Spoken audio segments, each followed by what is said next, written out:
سر جو field marshal صاحب نے کل جو تقریر کی اور بیان دیا کتنا کلیئر اور دو ٹوک پیغام تھا دشمن کے لیے کہ اگر دوبارہ غلطی سے بھی کسی قسم کا مس ایڈونچر کرنے کا سوچا بھی تو ہم بغیر ہچکچاہٹ اپنی قومی سلامتی کے لیے اس کی حفاظت کے لیے ہم بھرپور جواب دیں گے.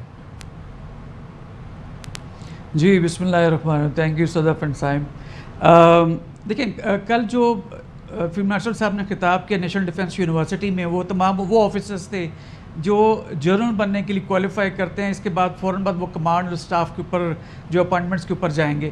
اب کمانڈ اسٹاف اپوائنٹمنٹ کے اوپر یہ لوگ جب جانا ہے تو ان کے ساتھ جو تقریر تھی بیسیکلی وہ ہماری فوج کی اور فیلڈ مارشل صاحب کی جو آپریشنل ریڈینس ہے اس کو شو کرتی تھی، ہماری اسٹریٹجک اورینٹیشن کو شو کرتی تھی، اور ایک ایسے سپر سالار کا خطاب تھا جو بیسیکلی تازہ بھی ایک فتح سے حاصل ہوئی اور دشمن جو ہے جو اس کا اصلی دشمن ہے اس کو شکست فاش دی ہو. تو بڑے واضح طور پر جو چیف آرمی اسٹاف نے جو پوزیشن لی ہے وہ یہ ہے کہ اگر آپ ہماری ملک کی سالمیت یا ہماری جو ہے سوورینٹی کو نقصان پہنچائیں گے یا اونلی اگر آپ اس کو تھریٹن بھی کرتے ہیں تو ہم بڑا شدید فوراً تکلیف دے اور آپ کی سوچ سے بڑھ کے رسپانس دیں گے. تو یہ ایک ایسے سپر سالار کی سٹیٹمنٹ ہے جو رائٹ ایئرز جو ہیں جو اکراس دی ایسٹرن بارڈر ہیں اور جو ویسٹرن بارڈر پہ کبھی کبھی یہ جو افغانستانی جو بری گورنمنٹ کے لوگ کھڑے نظر آتے ہیں ان کے لیے بڑے واضح پیغام ہے کہ ڈونٹ میس ود پاکستان.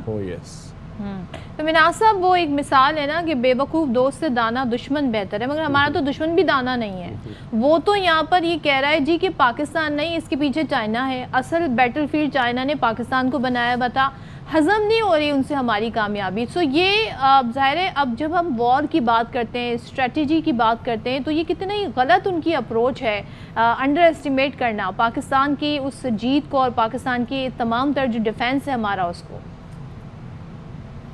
دیکھیے اسٹریٹجک کمیونٹی جو انڈیا کی وہ اچھی خاصی پڑھی لکھی ہے، لیکن deputy chief of army staff سے انڈیا کی اس طرح کی اسٹیٹمنٹ جو ہے وہ ایکسپیکٹ نہیں کی جاتی جب آفیشیل لیول کے اوپر بات چیت ہوتی ہے. لیکن اپنے ڈومیسٹک آڈینس کے لیے یس وہ ضرور ایسے چیزوں کے پیچھے ہیج بیہائنڈ کرتے ہیں. اب ان کے ڈومیسٹک آڈینس کو دیکھیں کہ وہ ان کے پیچھے پڑے ہیں. ان کا اپنا میڈیا جو گودی میڈیا مئی کی اور اپریل کی جتنی ہماری آپریشن بنیاد محسوس ہوا تھا اس میں پاکستان کو ایک مینیل قسم کی ایک کمزور قسم کی قوم اور فوج کے طور پر پروجیکٹ کیا جا رہا تھا. لیکن جب ان کو مار پڑی ہے تو اس کے علاوہ کوئی چارہ نہیں تھا کہ وہ اس نیریٹو کے پیچھے ہیج بیہائنڈ کرتے کہ ان کے ساتھ چائنا تھا اور ٹرکی تھا. اب یہ بڑی مذاقہ خیز قسم کی وہ جو ہے اسٹیٹمنٹ ہے. ابھی جو انہوں نے یہ رافیل گرنے کا بھی مانا ہے بیسیکلی اس کی بھی کیا ریزن ہے؟ اس کی ریزن یہ ہے کہ ڈسالٹ والے جو فرانس میں بناتے ہیں رافیل جہاز ان کی بھی ایک انویسٹیگیشن رپورٹ پبلش ہونے والی ہے. آپ دیکھیں گے اگلے ہفتہ 10 دن کے اندر آ جائے گی.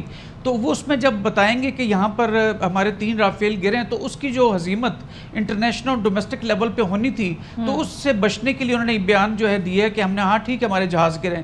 انہوں نے basically bad among the worst choose کیا ہے. تو بیڈ امنگ دا ورسٹ بالکل تاکہ اس سے جو ایک قسم کی جو پریشانی یا شرمندگی بعد میں ہونی ہے اس کے لیول کو کسی طریقے سے کم کیا جا سکے. میں سوچوں مناز صاحب کہ کیسے ان کے آفیشلز آ کر اس بات کا اعتراف کر رہے ہیں. ان کے تو یہ نیریٹو ہی نہیں رہا ہے، تو اپنے کہتے ہیں نا ہیوملیشن کا خود تذکرہ کر رہے ہیں. تو آپ نے بتا دیا کہ اب رپورٹ آنے والی ہے اس کمپنی کی.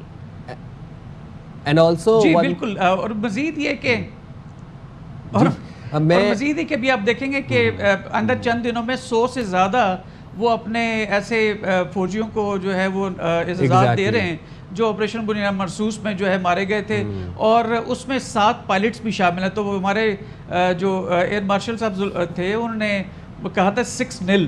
تو ایک مزید بھی پتہ لگ رہا ہے کہ اس کا مطلب ہے کہ جو ہم 7واں کلیم نہیں کر رہے تھے وہ بھی ایسے ہی ہے. لیکن یہ تمام چیزیں بیسیکلی ایک انڈیا کی انڈر اسٹیمیشن اور پاکستان ملٹری کیپیبلٹی تھی.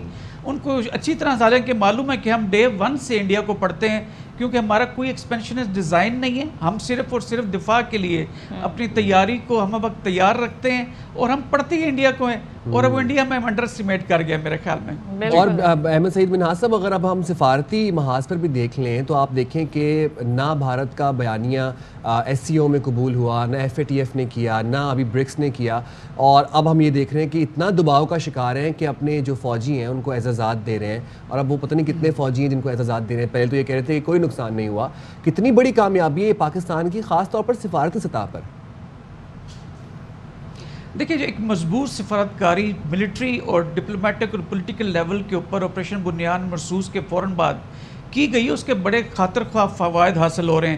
اب انڈیا نے بھی کوشش کی کہ وہ آئسولیشن کا شکار ہو گیا تھا. یو ایس جو ہے اس کے اوپر انڈیا کے اوپر جو اس نے تکیہ کیا ہوا تھا کہ وہ چائنا کے خلاف ایک نیٹ سیکیورٹی پرووائڈر کے طور پہ اس ریجن میں ہوگا، اس کو اس بیانیے کو اس ایکسپیکٹیشن کو ٹھیس پہنچی ہے. تو لہٰذا سب سے پہلے انہوں نے فیٹف میں کوشش کی انڈیا نے کہ ہمیں وہ جو سو کالڈ آپریشن پہلگام انہوں نے خود کر رکھا تھا اس میں پاکستان کو ملائن کر سکے، گرے لسٹ میں ناکام ہوا. اس کے بعد G7 میں دیکھیں جس طرح سے ان کو عزیمت اٹھانا پڑی، کوئی پہلگام کا ذکر نہیں ہوا. پھر اسی طرح کوارڈ کے فورم کے اوپر جس طرح جو جے شنکر صاحب نے وہاں پہ شرمندگی اٹھائی اور مانا کہ ہمیں شکست ہوئی ہے وہاں پہ. پھر اس کے بعد ابھی اپنے جو کوارڈ کے بعد ابھی جو اس کا ہوا ہے یہ SCO ہوا ہے اور پھر ابھی جو برکس کا ہوا ہے.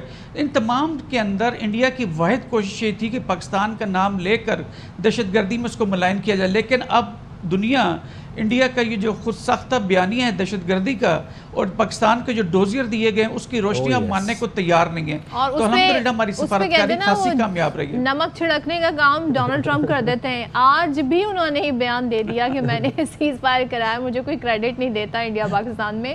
اور انڈیا کو یہ بات آپ کو پتہ ہے کہ کیا صورتحال بنتی ہے، تو وہ بھی اس میں نا اپنا ایک تڑکا لگاتے رہتے ہیں ساری صورتحال میں.